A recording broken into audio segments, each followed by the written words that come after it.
This is gonna hurt. It's time for the Suffering Podcast.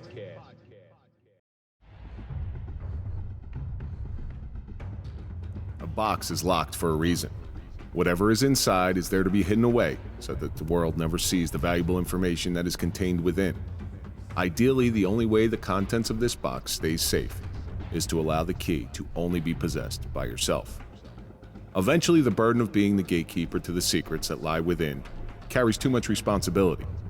Inevitably, trust must be granted to another, hoping that they will take on the responsibility with the same conscience and protection to keep what's inside safe. It's a necessary gamble of trust that is given once and never twice. Now another person carries the burden of knowledge, as well as an enormous responsibility. The more people that have the key to this lock, the more likely the information is going to escape. The lack of control will scare even the most steadfast and resilient of people. I'm Kevin Donaldson, always here with Mike Falaise, and welcome to the Suffering Podcast. If you're a fan of overcoming adversity and overcoming suffering, then we're for you, because that's what we do here and that's the stories that we highlight. So do me a favor, hit that like button, subscribe to the channel, please comment, ring the bell so you can get notified of all of our new content. Now you can join. Follow us on all social media so you can find out what we're up to. On this episode of the Suffering Podcast, a friend of a friend who has become a new friend figured that one out. And tonight we welcome Kathy Dixon to talk about the suffering of secrets. So you are the gatekeeper of so many secrets that if you were a gossip type person, God, you'd have fuel for years, but thankfully you're not. Thank you so much for coming in. You got it. I sometimes wonder if I was to suffer from some sort of horrific dementia where I start babbling in about 30 years. I like that. So a keeper of secrets with dementia. Woo, that's pretty good. That's going to be the worst thing that can happen to a therapist, right? I've been keeping it all in all this time. Before we get into anything, let's throw a big shout out to our marquee sponsor. That's Toyota of Hackensack. We don't trust anybody as retired police. We also don't trust anybody as podcasts, but we do trust Toyota Hackensack. So go to toyotahackensack.com and let them find you a car. So Kathy, each week we take a question from our audience. This question comes from Stinker54. If they made a movie about your life, what would the title be? And why is the most important? Some people would say should come with an instruction manual. Others would say should come with a warning label, depending on who you ask. So why does your life need an instruction manual? When people do things outside the box or unexpectedly, people kind of are left perplexed and not quite sure what to do with that information. I was just watching something today on, I go down these weird YouTube rabbit holes every once in a while, and it was on the Titan submersible. And Stockton Rush, the owner of Ocean Gate, was talking about, he says, I think so far outside of the box, I don't know how far out of the box that I am. And I was listening to that, and while he was what he was, and I hate to compare anybody to him, there's some truth to that. So when you are thinking outside of the box, how far outside of the box you are, you really don't know. Are you skirting the edge? Or are you because people are going to think you're crazy. That's the problem with that. Correct. For me, my answer is real simple, because the title of my life would be A Beautiful Mess. Because my trials and tribulations have led me down a path. And while I used to think I was unfortunate, unlucky, I was actually the most fortunate, and I was the most lucky because those unfortunate events in my life have led me in a direction that has given me new purpose and led me in a direction where I was actually supposed to be. So while it was a mess in the beginning, there was purpose to all of it. There were signs along the way. And that's why it's a beautiful mess, because at the end of it, if you're able to endure that mess, it really is something beautiful to behold. So I like that question a lot. And I thought it was an interesting one, because eventually your life is going to be a movie. When we are gone from this earth and we're celebrating your life, all those snapshots of all the good stuff that you did, it's going to be your movie. This is true. So Stinker54, thank you so much for sending that question in. Keep sending in your questions, and we will try to get them on the air. And while you're at it, go over and see Gus at 234 Franklin Avenue in Nutley, New Jersey. Go to Cubita Cafe. Gus is not in the food business. He's in the people business. But he also makes some really good food. And once you're in there once, when you come back, you will be family. And you'll see exactly what I mean. So you get fed really well, and you'll feel like you're home. So go over and see Gus at Cubita Cafe, 234 Franklin Avenue in Nutley, New Jersey, and tell him the Suffering Podcast sent you. So, Kathy, we got a chance to spend some time together at the Mike and my last adventure in New York City at the Anti-Terrorism Council Symposium with the very famous Dr. Maurizio Miglietta, which is kind of a tongue twister to say. But we got some time to spend together also at Mark and Nick's wedding. That's right. And I couldn't be happier of all these new people that have come into my life, because they're put in place for a reason. I think you're one of them. I really, really do. Because I consider you somebody who is incredibly bright, incredibly brilliant, and incredibly dedicated to your craft. But I want our audience to find out a little bit about how you grew up, because nobody does what you do without some sort of direction growing up. So tell us a little bit about yourself. So how should I start? I was fortunate enough to have been adopted as an infant in the 1960s. Fortunate. And I say fortunate because at that time, a lot of things could have happened. The other thing is I could have been surrendered by the birth parent and not found a home or received a home. Or so fell I into say a fortunate, right? or fell into a right. Third option, right? Even worse. Yeah. A bad home. So there's fortunate is really huge, and I think I was conveyed that message. I was also blessed to have a mom who was also a social worker who said, "Yeah, you need to know this. This is something to cherish. That there are other children that weren't that fortunate." So I knew this at a very young age, and used to announce it before I even understood what it was. Oh, really? So you Yeah. were told from a very early age that you were adopted. Correct. Okay, were you you weren't adopted through Catholic Charities or anything? I was. You was. So my cousin was adopted through Catholic Charities, and I know one of their rules is you have to tell the child, I think by the time they're 13, that they're adopted. Yeah. Now my cousin, so here's the sad part. My cousin adored her father. I mean, adored him. The sun rose and set with my Uncle Bill. She did reach out to try to find her birth mother for the main reason that, am I prone to any diseases, any, my genetic markers, things like that. And the sad part is, and I never got this, she's got brothers and sisters out there.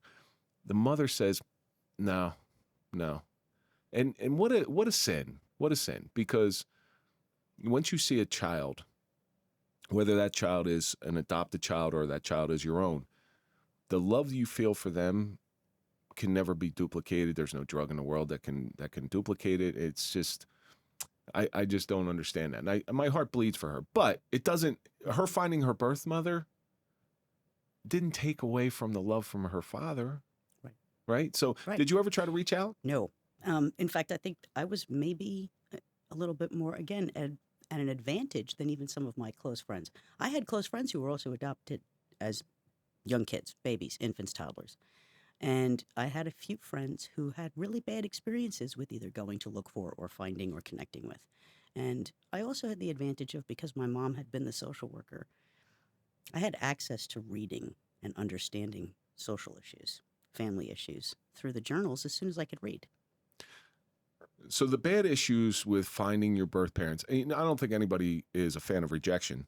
And you've already been rejected once by your birth parents for whatever reason. There's a myriad of reasons, and they don't always have to be nefarious.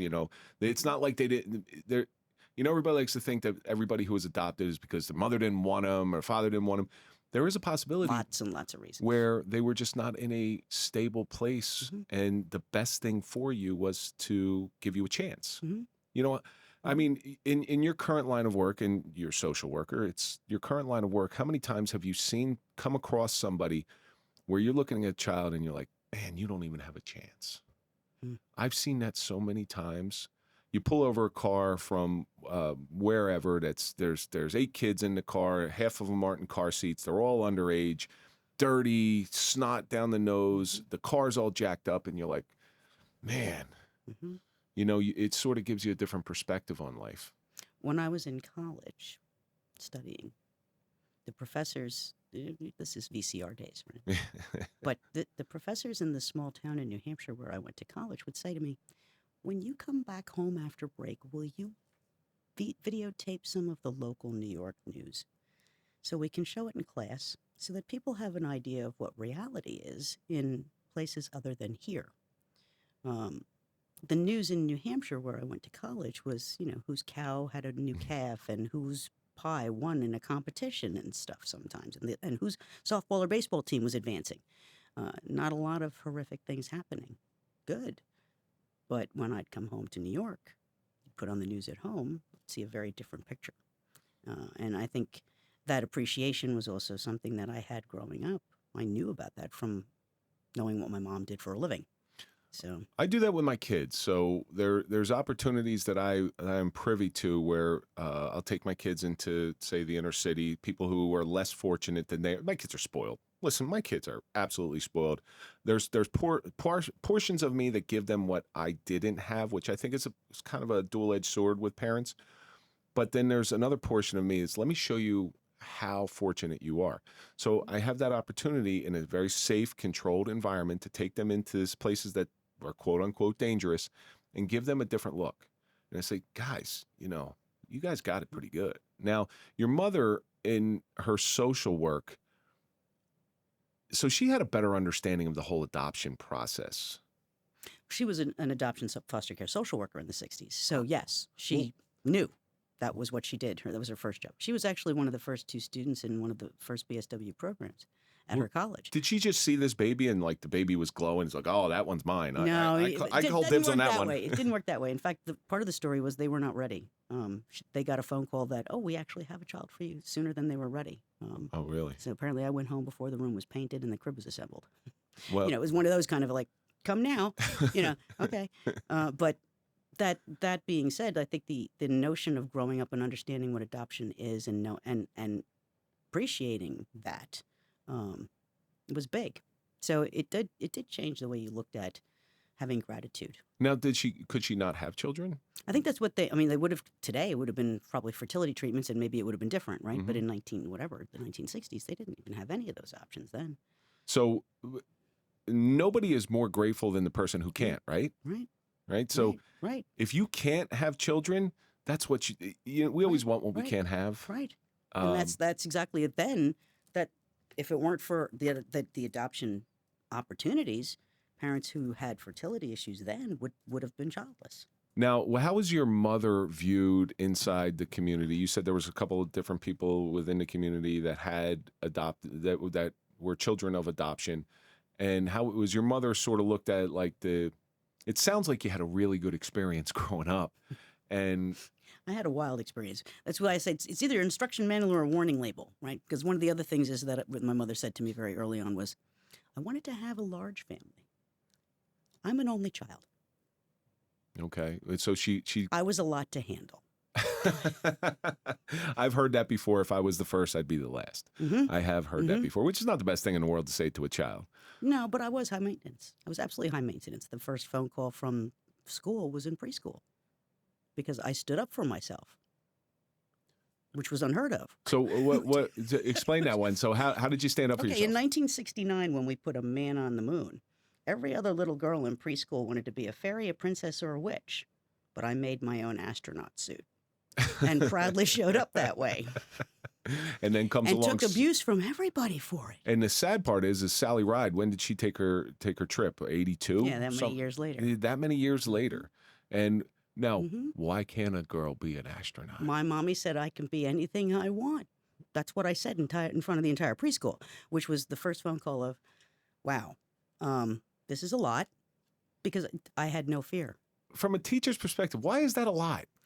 Okay, another story.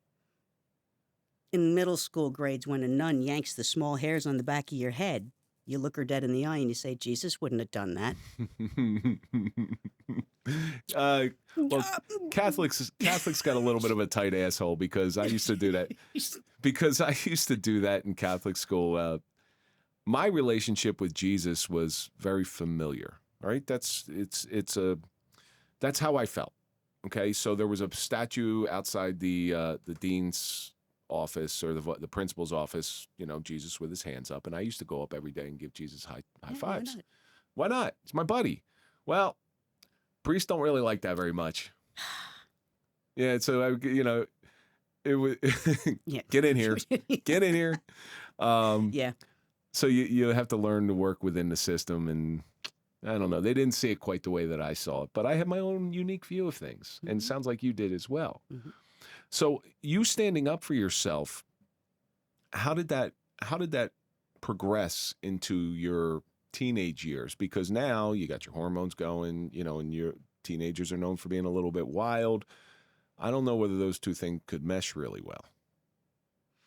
Things changed a little bit. I think one of the things that happened for me was I didn't find out that I needed to wear eyeglasses until I was a bit older. So every sport that involved connecting an implement or a ball or a target, I was really horrible at. So that didn't make for good being picked on teams or You desirable you social were always activities. pick Yeah, last. so you're not very good. But so I gravitated towards the individual sports, right, which was fine. Yeah. Channeled it into those things and did very different things. Again, whitewater canoe racing when you're 12 is not a common thing to do, and 14, and climbing high peaks is not a thing to do at that period of history. You were what? But you saw, so there's social benefits to sports, and I've been saying this for years. And there's so many social benefits to sports because it shows you what you're made of, what you're capable of. If you're in a team setting, it teaches you how to work with other people. It gives you some of these life skills that I think sports is something for everybody. Even though people say, "Well, he's not really a sports person," but or she's not really a sports person. But I have a problem with that. Even if you just get them involved at a young age, they're not going pro. Okay, we understand that they're not going pro, but it teaches them certain life skills. And so you had mountain climb. Was it mountain climbing or Mostly backpacking. backpacking? A little bit of climbing. There was definitely some parental restriction on that. But yeah, later on rappelling. It became my first job. Actually, my first job was an adventure-based counseling job. We took That's kids pretty out cool. for the recovery aspects doing that. But it For was a passion. For recovery, actually. Yeah, we had kids in a drug rehab that was an outpatient, and we had one weekend a month where we took them out on some sort of adventure challenge. Wow, that's great. An addict's always going to be an addict, right? So you get them addicted into something a little bit more Correct. positive. Correct. Yeah. Correct. And so it also distracts them from, you don't need this. This is something else that can lead you in a little bit more of a positive direction. So That's right. at what age did you start doing the backpack The camping counseling? stuff started at age 8. Did your mom take you? I went to summer camp. Okay. That was the introduction through Girl Scouts mostly, just getting used to being in the outdoors. And I think I was maybe 10 the first time I did the backpacking trip. And what was the draw to it? Nature, Yeah. mostly just nature. I think Did you ever? I loved being outside. One of the first houses when I lived in when I was small too, we had this kind of like pond that formed from after the construction in the back area, and my friends used to call it Kathy's Pond because that's where they could find me. If you didn't know if I wasn't in the house, I was probably in the back in the pond. So, Did you ever sit out in the woods? And anybody who's got a chaotic mind, this might help them a little bit. Did you ever sit out in the woods all alone? You are totally solo, and just be quiet and listen to the trees rustling. It's like they're talking to you. And that breeze blowing. It's not a wind, it's a breeze blowing and the leaves are rustling. And if you really become in tune to it, it really does quiet everything in your life. It quiets the chaos. It's almost a form of meditation. the second house we lived at, the previous owner was a golfer, and he had cut out a clearing half an acre back. Well, when we moved there, I said, well, that's my space. I used to go I'm going out back, and I just go up there and be alone in my own little clearing. I loved the woods for that very reason, serene. It is serene, and it gives you time to think. It gives you time to be with yourself, because what it sounds like from a very early age is you had something that very few kids have, and that's a little bit of confidence. I guess, and the ability to self-soothe, which a lot of people have trouble with. They look for outside stimulation, but when you're an only child, you don't have a built-in playmate called a sibling, or built-in fight mate, as you will. Yeah, that's not always either the way best you look thing at in it, the world. right? And it's like there's just nobody else. Yeah. So, all right, what am I going to do? I'm going to entertain myself. So you figure out what you're going to do. Right, your mom can't be with you 24/7. Right. But is this something that your mom instilled in you or was she working a lot? Like she sounds like She she's an did go important back person. to work when I was in the early grades, part time, and then as I got older, she went back full time. Yeah. I think she enjoyed the work too, and I had no problem with that. I used to tag along after school sometimes, go down where her office was, and um, I loved reading the journals and the books, which I think also scared people because at a very early age, I was reading things that other people would say, "What are you talking about?" Well, it said in the journal. Well, is that sort of what led you into your vocation or what you thought would be your vocation? Being a helper, I think to an extent. I mean, even the prior to the social work, which I didn't decide until I was actually going to college. It was like, what are you going to do? Well, I guess I'll do that too. I became a lifeguard, and that was what age were you allowed to do that? 15. So Yeah. by the time I was 15, that was my summer job. Do you remember the first lesson they taught you with lifeguarding? Yes. In fact, I watched one of your podcasts about not drowning. And yes, because when I was trying to take the New York State Parks test, I had to essentially like assault the guy who was like the wrestling coach. Now, for those of you who can't see me, I am 5'1", and at the time I was about 105 pounds. So they were being very rough. They were being as rough as they could, and I was like, you know what? If I have to overpower you, they Yeah. did pass me because I basically said I'm out. Yeah. Because they knew they were going to take me out. Right. Now, I think that was like that was the plan. It's like, oh, okay. that was the way to do it. Now, Yeah, I've actually yeah. watched lifeguards punch people in the face, and I Absolutely. know that sounds extreme. It's but harsh. they're trying to save their life, so the best way to Yes. save their life is to knock them out. Yes, a passive drowner is so much more pleasant and less intensive. I mean, you can get them back on. You still got to revive them and stuff, but they're not fighting you. A fighting drowner who's panicking, the last thing they want to do is underwater, so they're going to climb on top of anything that's put in front of them. I just said that parable to a friend of mine today because he's having people who are involved, and I'm sure you've had this experience too. People are involved in helping other people. They get discouraged after a while. They get down. They have those moments of doubt. And I know this guy has heard this from me before, but I had to reiterate it to him, saying, "Hey, listen, you can't save everybody. And if you try too hard, there's a possibility you're going to drown as well." Because it's the lifeguard parable. And I didn't make that up. I stole it from somewhere so whoever I stole it from, I apologize, but it happens. But the ones you do save, and I told him this, I said, you got to look at your win-loss record. Okay, your wins are always going to outweigh your losses, but it's those losses that seem to stick in you, and those are the ones that you carry with you, unfortunately. For therapists, I think it's maybe not the wins or the losses, but the unknowns. That's a good point, yeah. Because unfortunately, we sometimes know about the losses if we lose somebody. Yeah. For various ways, for various reasons. And the wins, well, yeah, I mean, when people depart, if they're leaving on a successful place, you think, great, good outcome, awesome, keep it up. But we don't know for sure how long that goes on. So sometimes there's the unknown of, I wonder whatever happened with that client. And the ones that you did lose, that you actively know that you lost, you always do that after action report where you say, did I really do enough? Did I miss something here? Did I miss something here? I do it every single day with Mike, and I know I missed a lot. And I got to live with that regret, but I need to also feel it. So I make sure that I learn from the errors that I did make. The mind, I didn't do it.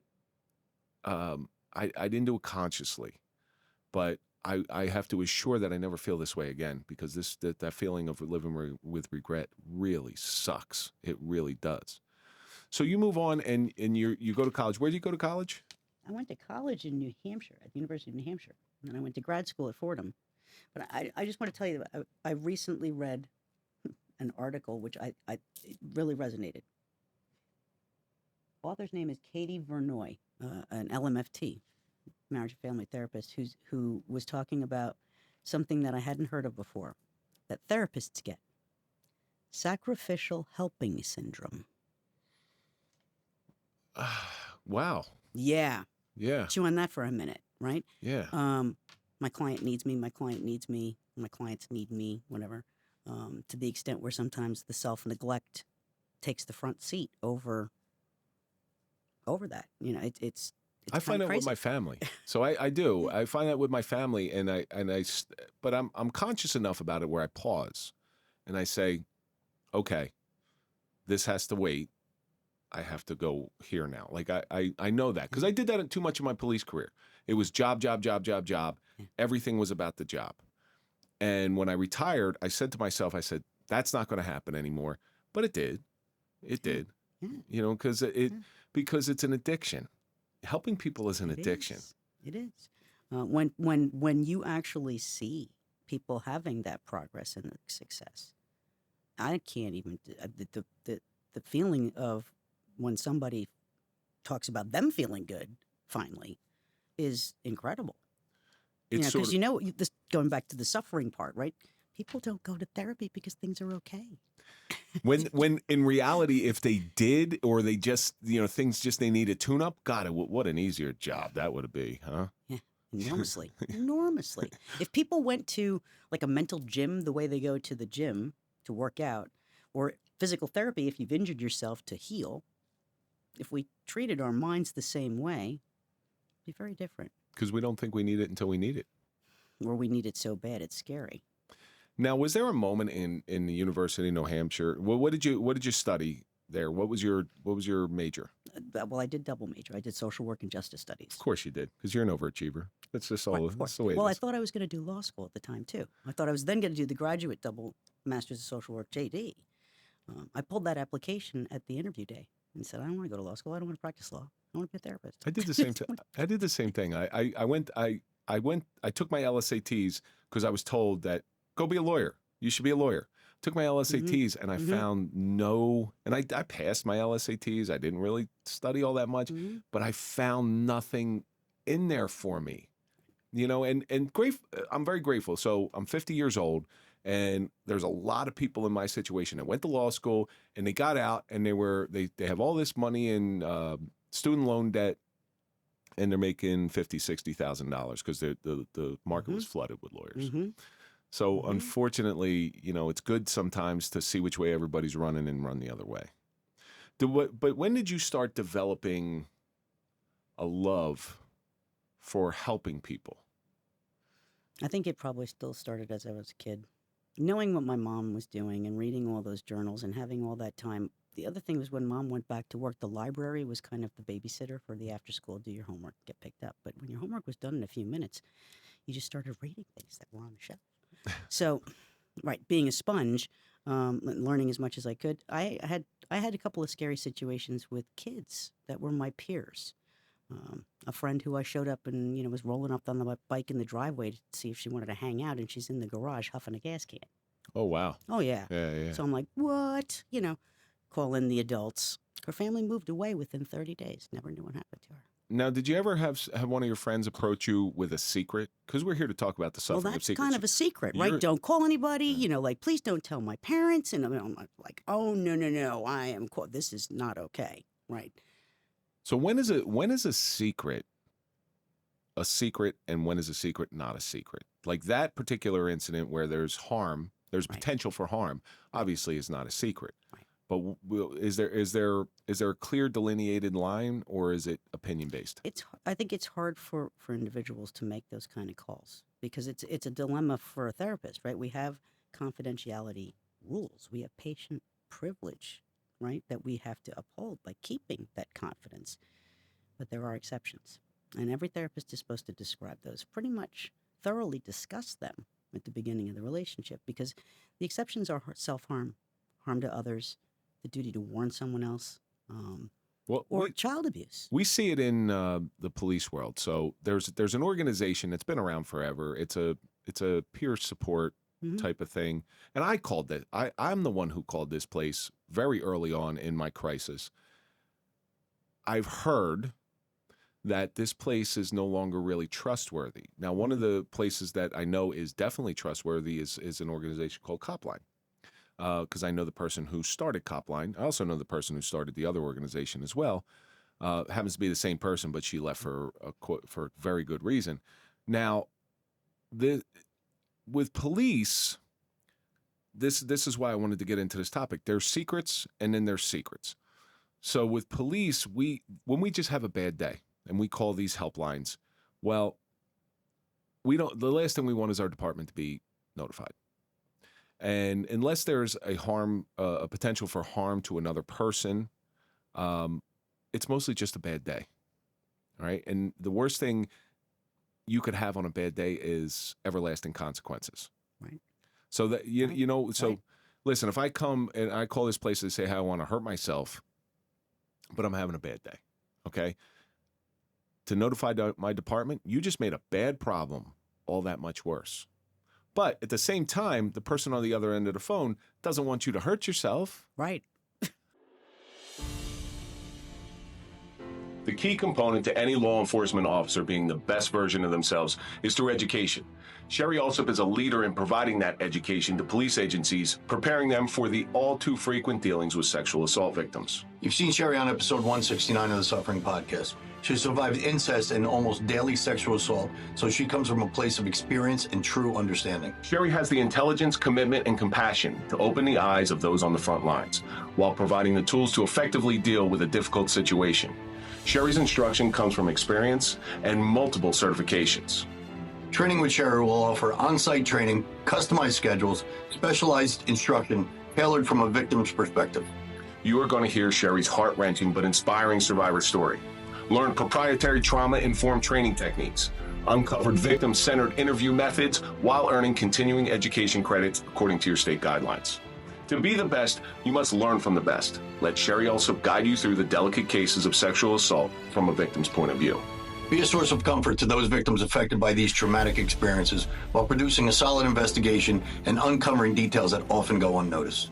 To find out more or to contact Sherrie Allsup, go to sherrieallsup.com. That's SherrieAllsup.com. You know? It's a rock hard place situation always with that. And I think if you have lost people, right, that's the other part of it. I had the first friend I lost to a suicide was high school. Second was in college. So and what year are you talking about with the high school? Early 80s, college, later 80s. Yeah. And, you know, you kind of, at the time when it's a first experience, you kind of like, whoa, kind of a little bit of a mind-blowing situation. Like, who would have ever imagined it? It's always the last person. Like, they'll never do it. They'll never do it. And they do it. And it's out of the blue. And then early in my career, I want to say within the first maybe 6, 7, 8 years, the first job I had to notify some of the kids who were in my group home if they had family members who had overdosed or had taken their lives. Being the notifier was tough. Then there was on the job working in rehabs. There were people who overdosed. You were going to have clients who didn't make it. And that kind of reality, I think, on the job was you can't save everybody, as we were saying earlier, and that you think, what did I miss? What did I miss? That you could beat yourself up forever over that. And I know it really bothers a lot of therapists of, I should have known. I'm thinking, but if we're asking the questions and we're creating the space and we're not giving the answer, we're not psychic. We can't pull it out of somebody if they don't want to tell it to us. So how would we know any more than anyone else would? So right? It's no magic wand involved with like reading through something. It's the best. I just heard a skit on this one. A comedian named Nate Bargatze. He starts talking about the sixth sense. Mm-hmm. So he gets shot. Bruce Willis gets shot, and you go through the whole movie until you watch the end and you find out that he's dead. But you just think, which is more believable than him being dead, that his wife's not talking to him, because those are people with wives not talking to them. You sort of get it. You're like, oh, I know what he's going through. But that's the therapists who are, because therapists are the most, they're the front line when it comes to any type of mental health crisis. You know, that's where you go to first, because it's the most non-confrontational, it's the most non-consequential, and so they sort of just let everything go, and you sit there and you have to decipher all this stuff. What do I pick out? Where do I go with all this stuff? What do I tell? Do I tell anything? Do I keep that secret? The mind, excuse my language, the mind fuck of all this stuff is crazy. So let's back up. Well, that line of, is this person able to stay with you as the therapist on that, or do you need reinforcements? Yeah. You know, and that's really what it comes down to, because at a certain point, it may not be manageable by a single therapist, which is where that team comes in a hospital setting. Well, once you get your license, once you become a licensed social worker, a licensed therapist, once you get that license, I'm sure you are in a different situation because you had real world experience. You watch your mother do all this stuff. So I'm sure you had more knowledge than the average person who didn't come from this background. But I'm sure there was some culture shock when you first got your first job, and because you wanted to go out there and I'm going to make a difference, I'm going to save the world, and things didn't quite work out. Did you have that experience when you first took that job? I did. The first job I took was before I got the master's. That was, let me work for a while and then go back. And I worked in a setting, group home setting, residential setting, where the youth had been removed from their homes in the 5 boroughs. And seeing things that people can only, they really can't imagine. I drove home sobbing, right, a couple of times thinking, this is more than abuse. These children were tortured, you know, and that was before the Adoption and Safe Families Act, too. They would just like language in the system. So it was particularly like this, no school, no nothing can prepare you for the things that I saw and heard during those days. I had experience of being locked in a bodega and needing to, in Spanish, offer beers, please, beg, let me out, right? Because I was going on a home visit with a kid. I got shot at in Harlem trying to find some kid's mom to see if we could possibly get them out of the group home. And then I get chased by pit bulls on a 3rd floor walk up every time I go to see if there was a family member home, so their neighbor would let their dogs out. Sick of it. I mean, after a while, when you're doing that for, at the time, $17,000 salary, you kind of go, this is not right. Yeah. You know, for anybody, this is not right. The I mean, pay there were officers at precincts that I'd go and I'd like, can we get an escort? They'd be like, we don't go there. Okay. And you have to sit there and deal with all this stuff, and you have to deal with it unprotected. When in reality, you're just trying to make a difference. You're trying to solve a problem that nobody else can seem to solve, or nobody really wants to solve. So some of these kids, and I've witnessed this firsthand. One of my first jobs, I was still in college. I worked at a juvenile detention center, and I saw kids who had done some bad things, but there's a reason why these kids have done some bad things. What's the backstory? There's a lot of backstory, and I was able to find out a lot of the backstory. And some of these kids, you can see the path that they're going to go on, because again, once they just don't have a chance. And you're sitting there and you're trying to make an impact, but you're trying to do it in a way where you're not coming in from an outsider. But nothing prepared you for this stuff, because from what you're saying, the way you grew up, this is not your experience. So you're coming in fresh.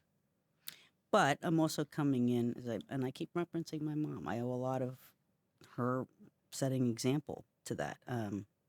The earliest traumatic incident that I witnessed, I was only about 3 or 4 years old, maybe 4.5. A car came flying off the New York State Thruway, airborne, crashed into trees, burst into flames, and bodies went flying. My mother looked at me. She said, "Stay in the car and pray." She grabbed a blanket and she went over and started throwing blankets on top of people. That's an image that never leaves your mind. Nope. Right. Nope. Exactly. So from that early age, what did I learn? Pray, help.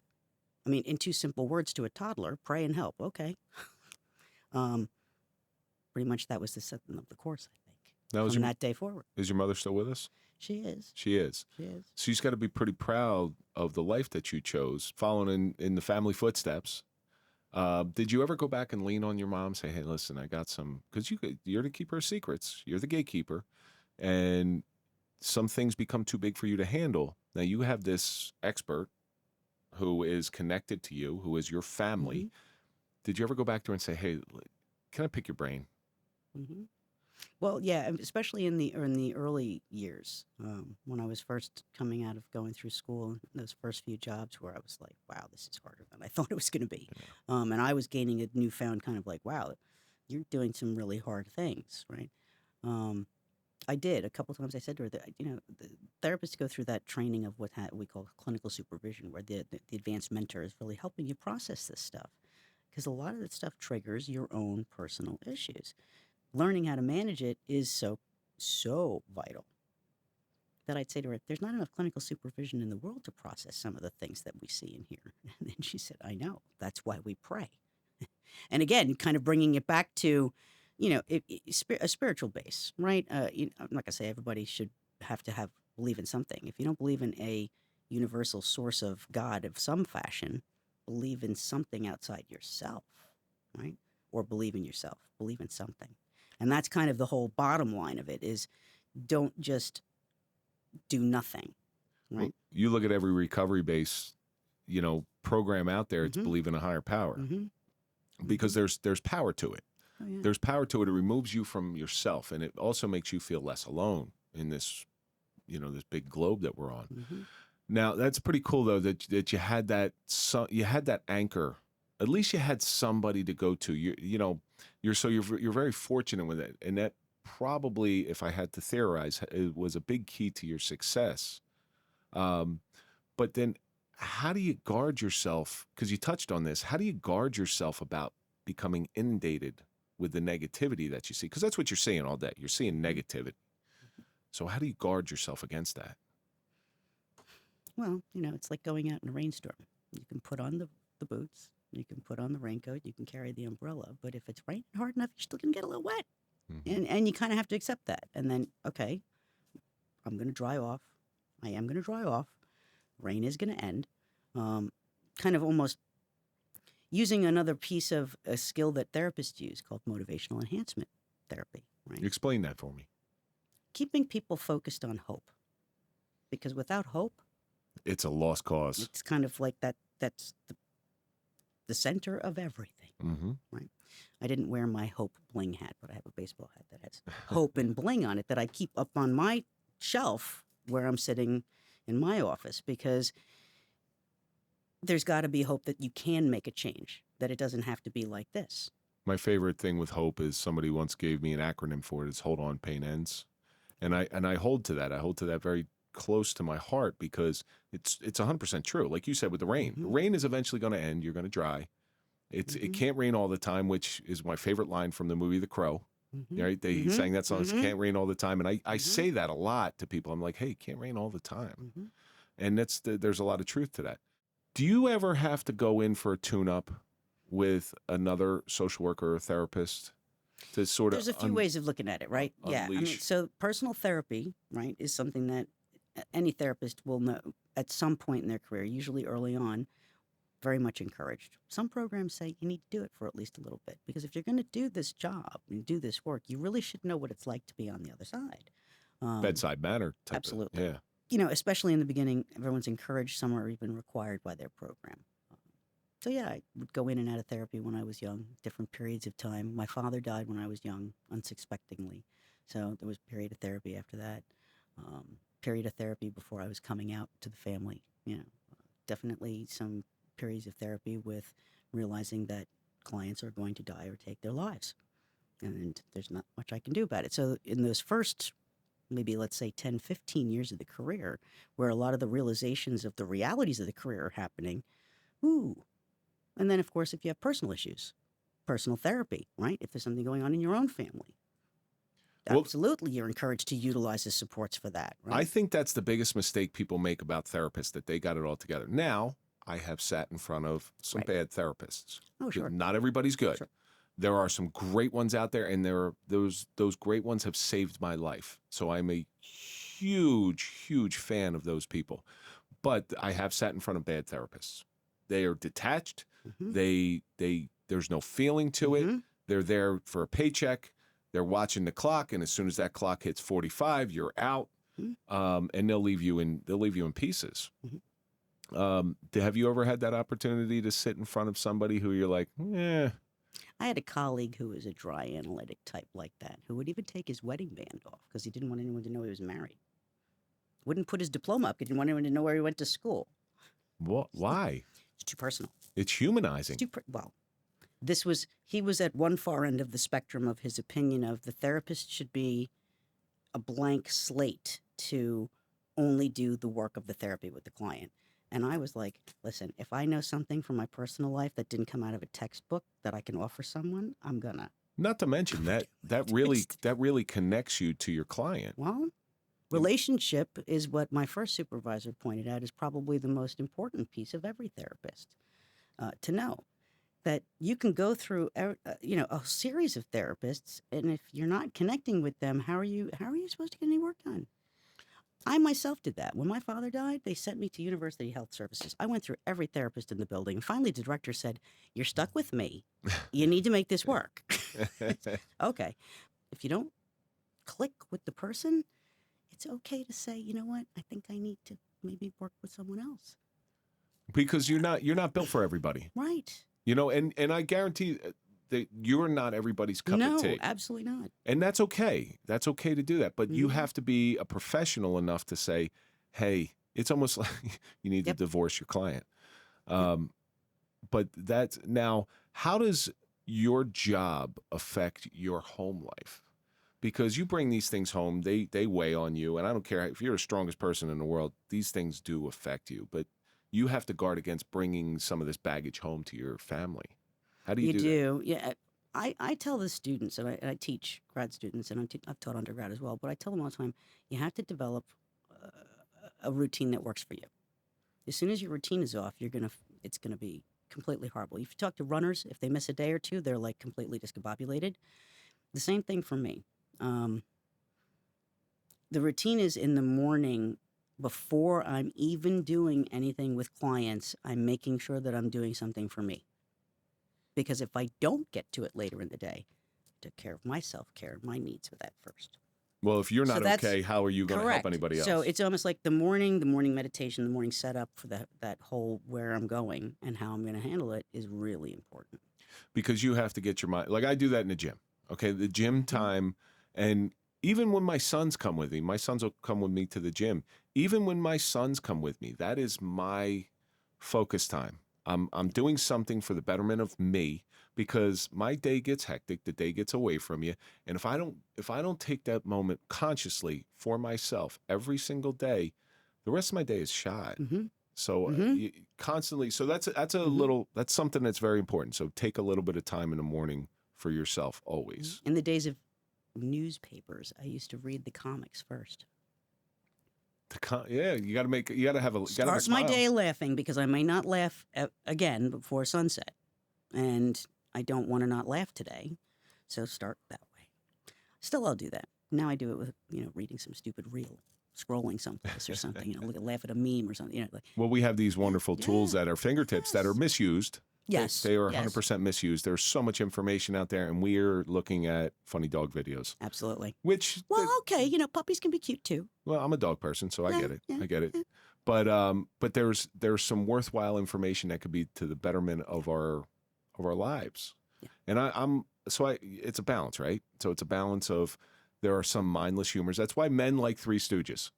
Okay, why do men like the Three Stooges? Because the Three Stooges, you don't have to think. Nope, just do. They are not erudical people where they're ultra high-end intellectuals. No, it's silly, comic stuff where I can just watch it and laugh. I don't have to think about it. I know why they're doing it. There's no hidden agenda. So that, like, it's so true. In that same point, and I think women need to really get involved in the Three Stooges, because they're very important. I watch I Love Lucy. I Love Lucy's pretty good too. Where, so there's a funny one. So I Love Lucy is a social experiment.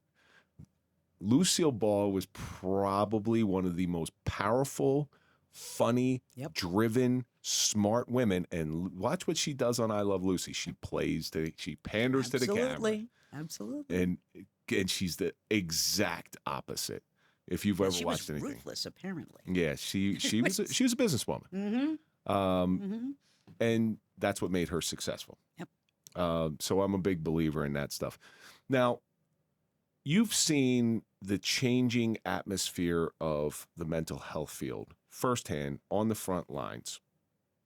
Early on in your career, you were probably taught to treat a certain way, and then the evolution came in. And can you pick out one thing that's changed drastically over the course of your career? Your career's lasted a very long time. It has. Sometimes when I say it out loud, I scare myself. Some of the students look at me like, "Oh my goodness!" I said, "I know." It is. It is really kind of mind blowing to think about.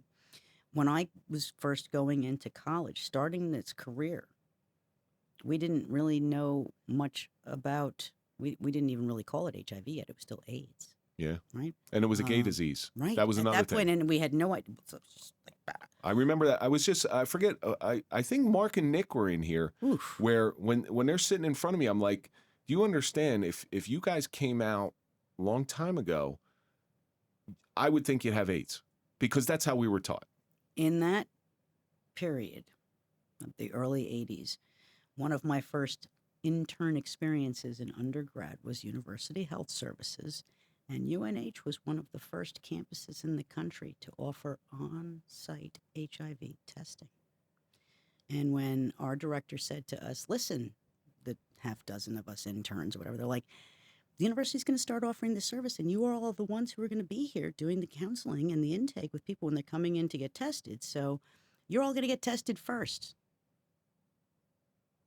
The terror that we all experienced, wondering whether or not we were going to be handed a death note, and we had to wait 3 weeks to find out back then. It was insane when it was like, oh, this is real, right? Yeah. And part of the big campaign then on, think about it, in the 80s, college campuses, all the partying that was going on. Oh, yeah. I can't tell you how many beers I had thrown at me and dumped on me when I would go around and do this AIDS and alcohol like education program trying to get these fraternity brothers to wear condoms. The only fun part was when they said, they don't fit. And I took one out and opened it, pulled it over my head. And I said, I dare you to beat me. They don't fit. Oh, God, what a man thing to say. Well, that was in the 80s. I'm like, go ahead. Anybody want to beat it? And they're like, okay, we'll take some. Yeah. But honestly, we had to bring in pictures of people who were in advanced stages of AIDS to show them, like, this is not a joke. It's scary to watch the I mean, if you put this in context of the current pandemic and COVID, where people, I don't know how to put this without making a statement. That's just not what I'm trying to do. One of them was, got to do this, got to do this, got to do this, and everybody just sort of complied, where HIV could have been really managed by using something 100%, well, not 100%, 99%, and people were still resistant to it. Right. And you know, where this is a little different because some of the things they told us weren't true.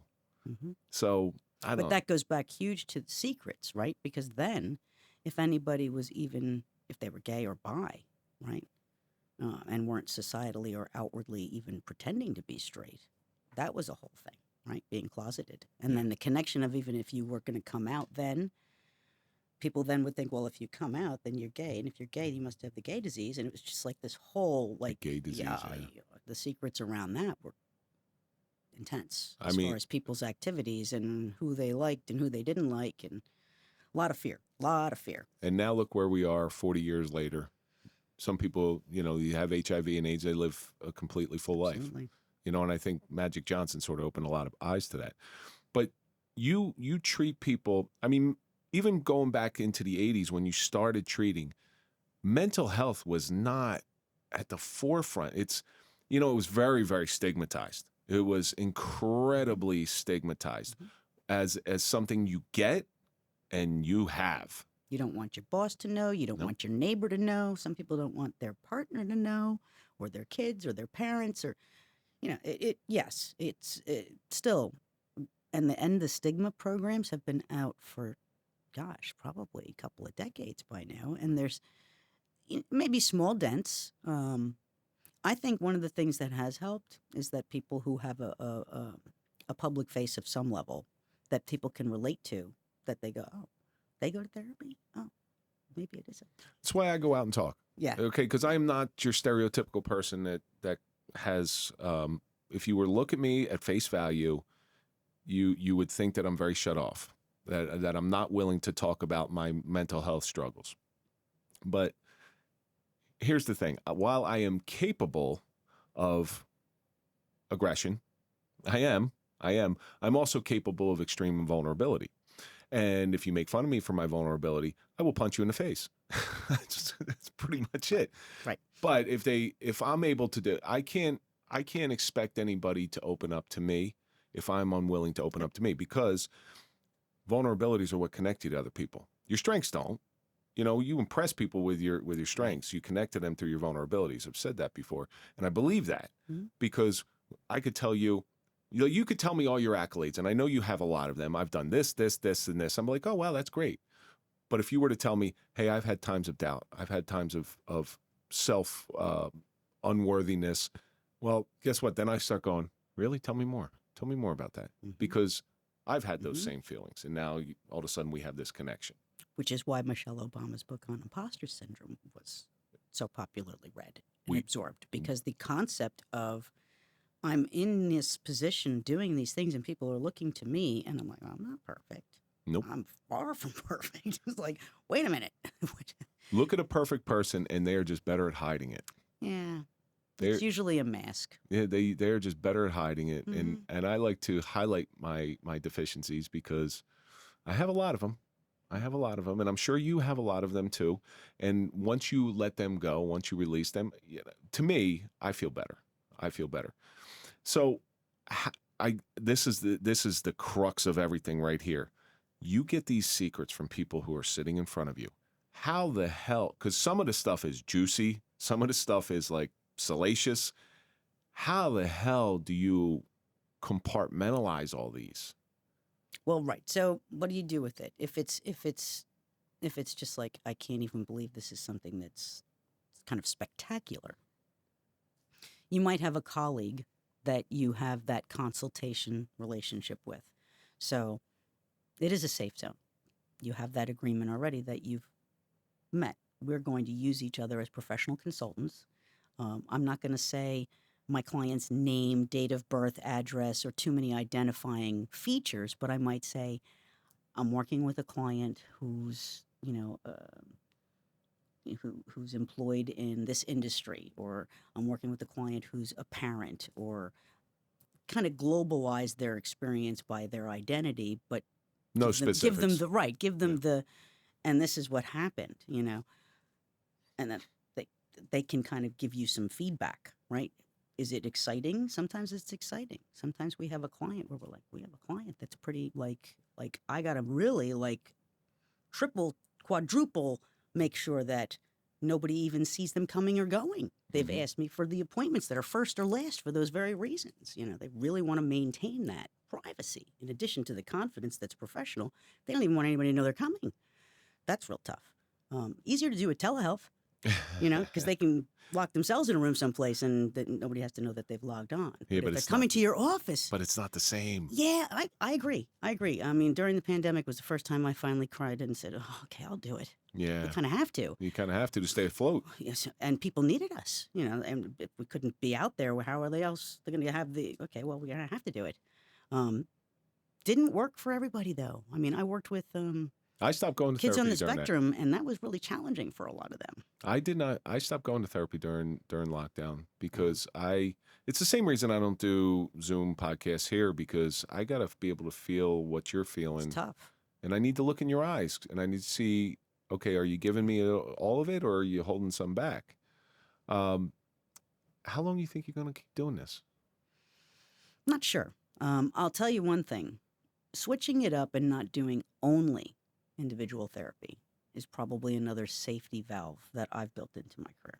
I know you're involved in a lot of stuff. You want to give everybody? Well, thinking about the things that affect the profession, right? Being involved in that macro level way of looking at the advocacy, because the things that affect the profession, when we make our statements and policy statements about social issues, they're often used by lawmakers. Right. So you got to be very careful. There's a lot of responsibility. Right. So in New Jersey, an example of that is because of my involvement with my National Association of Social Workers New Jersey chapter. I think it might have been the year that I was vice president. I'm not even sure anymore, but it was whatever the year was that the testimony was going on for the anti-conversion therapy bill. Oh, yeah. Gave testimony then. There's work with the marriage equality bill, testimony there. Last year, served on the governor's anti-bullying task force. those kind of policy level things. With our National Association of Social Workers, served on a committee to write the policy statement for social workers on parental kidnapping. You know, those governance level things that affect how social workers operate affect how we provide the services to our clients. You have an enormous amount of power when it comes to that because but responsibility and you have the ability to change the paradigm of what has been. We try. And that's all you can do. That's all. So I have a problem with the politics getting involved in it. And I understand the reason for it getting involved because it becomes a campaign slogan where you are sitting on the other end of it saying, all right, well, it may be a campaign slogan, but I can do some good with that campaign slogan and I can actually enact some changes that I want to. So how do you find that balance? Mostly through looking at what the profession identifies as our values, right? And we compare who's the candidate.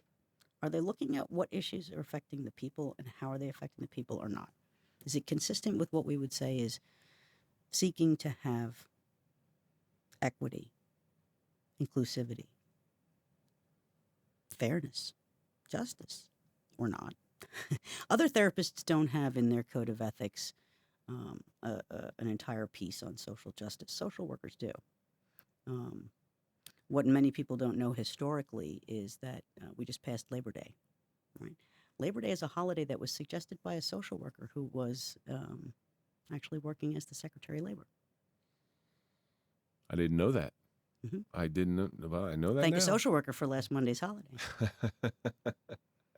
Frances Perkins. Frances Perkins. See, again, that's something that needs to be highlighted because a lot of people, the one thing with social work is they're throwing a lot at social workers right now that I don't really like. They're getting them involved in the law enforcement aspect of it, and I don't know whether that's the right thing. You're a secondary response when it comes to that stuff, and you're not equipped for that. That's not the job you signed up for. But they're expecting you to do so much more with a limited amount of tools. And I don't think it's the right thing to do. Social, you always have to kind of stay in your lane. Law enforcement can't be social workers. Well, you can, but we are first responders, but we need social workers and social workers need cops. So the one thing that I think is falling by the wayside is the synergy between the two. Right. All right. If you have a good synergy between the two, hey, listen, I went to this place. Now let me call in the reinforcements, just like you call in your reinforcements when needed, when you have something that's beyond your scope, and I think that's pretty important. So what do you got coming up on the horizon?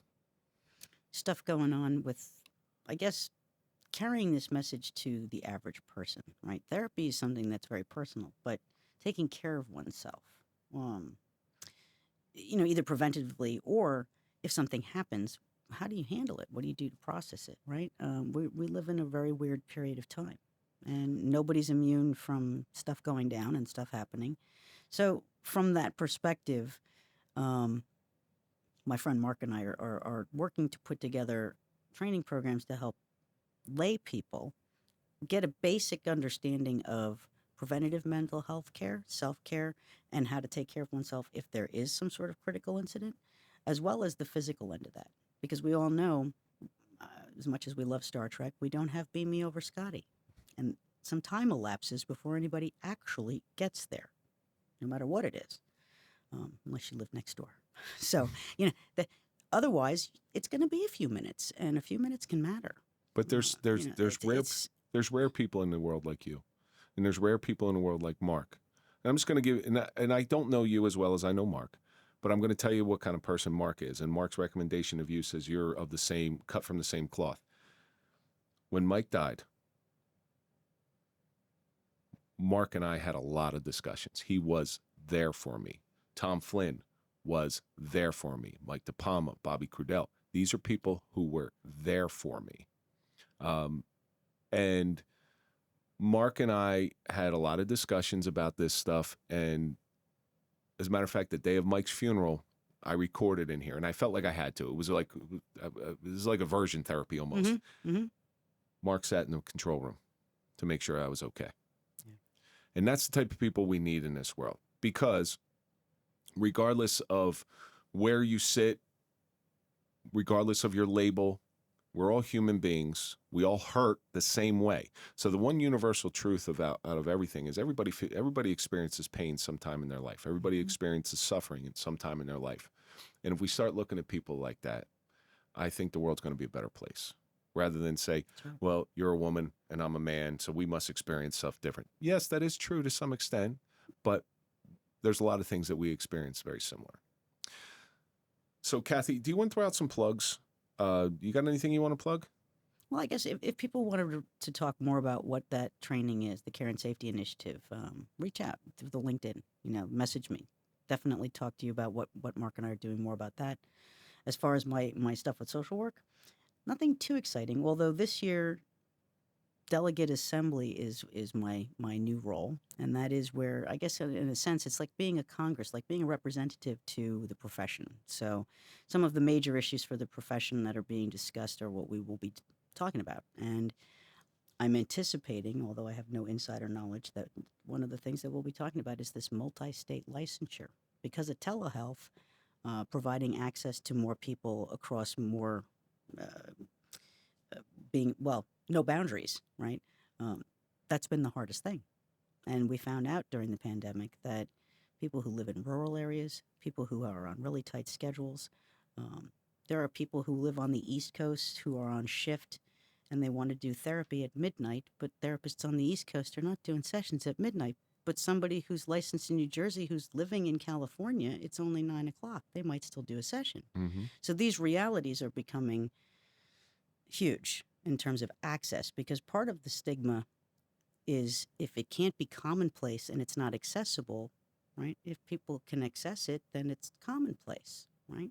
So you're looking to give people access. Yes. I mean, resource and access is the number one thing that if you're not engaged in traditional psychotherapy or psychiatric care, you're probably receiving some sort of case management guidance, which is around resources and other types of services that may not be driven by you're not having a treatment for depression, let's say, but you're poor and you have food insecurity.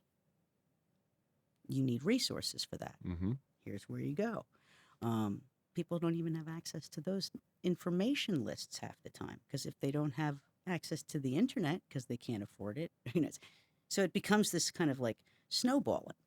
Resources, always about resources and access. And I think the more time that goes on, the more resources are coming out, and the more people are starting to stand up and say, enough of this crap. Let's get it done. Let's get to work. We have the technology.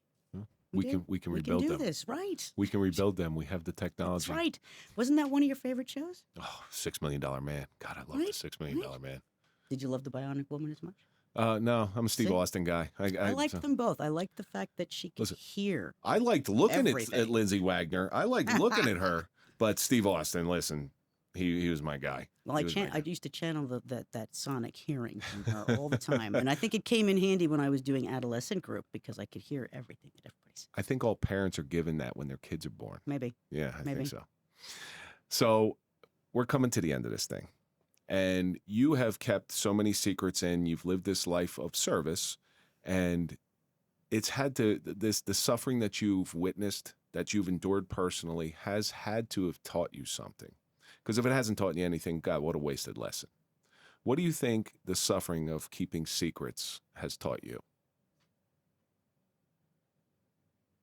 Mostly that you don't have to keep the secret so much as the confidence of. And that's where I say with, talking to a peer, I can say, I'm having a hard time because this issue's come up with this client and this is what's happening. And my peer can help me work through that. If it's personal, you can talk to your therapist or you can talk to your friend or your other support system.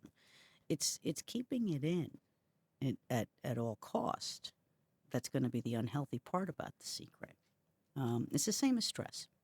Stress can manage you or you can manage your stress. And secrets are kind of the same. I can manage what I need to keep confidence, or it's going to manage me because it's going to make me start to think I can't tell anybody anything. It wasn't meant to be that way. Yeah, it's information. So what you're looking at is you're the keeper of information, and information is the most valuable resource or the most valuable weapon. Yeah. But thankfully, there's people like you that are willing to keep those secrets. And Kathy, I thank you from the bottom of my heart for coming in, talking about this stuff. I think I could probably talk to you all day about this stuff. And I always keep me abreast of what you and Mark are doing, because I'm going to be one of your biggest champions, because I believe in both of you. We might have to have you come along on one of our trips. I'll be glad to. I'll be glad to. Awesome. Thank you. And that's going to do it for this episode of The Suffering Podcast, The Suffering of Secrets with Kathy Dixon. And let's think about all the stuff that we learned. Perspective can breed a feeling of gratitude. Helping people is definitely an addiction. Take time for yourself. Everyone needs a safe zone, but most importantly, keep confidence and let it out. And that's going to do it for this episode. Don't forget to go to popple.com, put in the code TSP20 for a 20% discount on your digital business card. Follow us on all social media. That's LinkedIn, Facebook, Instagram, X, OnlyFans. Follow me at Real Kevin Donaldson, and of course, follow The Suffering Podcast. And we're going to see you on the next episode.